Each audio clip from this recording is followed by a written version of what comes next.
Яғни біз өзімізге не қажет екенін білген кезде, санамызда жүрген сансыз сауалдарға жауап беретін кітаптарды, өзімізге нағыз қажет кітаптарды оқыған кезде олар пайдасын береді екен.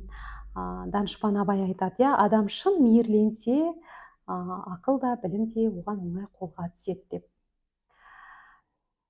Сондықтан басты мәселе біздің кітапқа деген қызығушылығымыздың болуы, содан кейін таңдау мәселесі. Өзімізге қажетті кітапты дұрыс таңдай білуіміз, және де ой бөлісу деген дүние бар. Кітаптар әлемі жобасында мен оқырмандарға, біздің белсенді кітапқұмарлар клубының белсенді мүшелеріне айтамын, сыйлыққа кітап алған кезде айтамын, осы кітапты оқып шығып, ой бөлсеңіз деп. Көбінесе ол кісілер ұялады. Мынау таңғы жаттығуларға шыққан кезде, өзім айтқандай сөздің басында, дене жаттығулармен айналысқан кезде біз жанымызға серігімізді ертіп, өзімізбен бірге сол спортпен айналысатын мақтанғанды жақсы көреміз.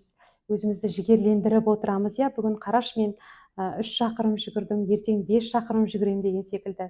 Кітап оқығанда да адам өзін өзі солай жігерлендіріп отырғаны жақсы екен. Бізде Лаура есімді оқырманымыз тағы да сауал қойған екен. Кітап оқыған кезде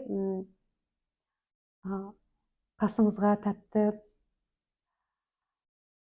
шырын қойып, шай, кофе ішіп, тамақтанып отырып оқығанға қалай қарайсыз деген сұрақ қойыпты хатында. Енді мен ойлаймын, адам өзінің миына қажетті азық алып отырған кезде, яғни тәнді де қоректендіріп отырып, екеуін қатарынан бірге жасай алмайды. Бұл менің жеке пікірім.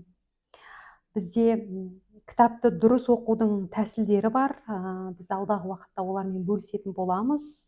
Жарықтың қалай түсетіні туралы, қанша уақытта демалу керек, тынығу керек адам деген секілді.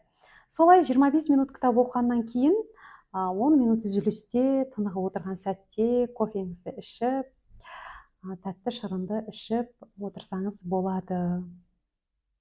Жалпы кітапты рақаттанып оқыған жақсы, жан дүниені тамаша тазалайды. Осы уақытқа дейін келген оқырмандардың сауалдарына бүгін жауап бере алдық деп ойлаймын. Назар қойып тыңдағандарыңызға көп рахмет.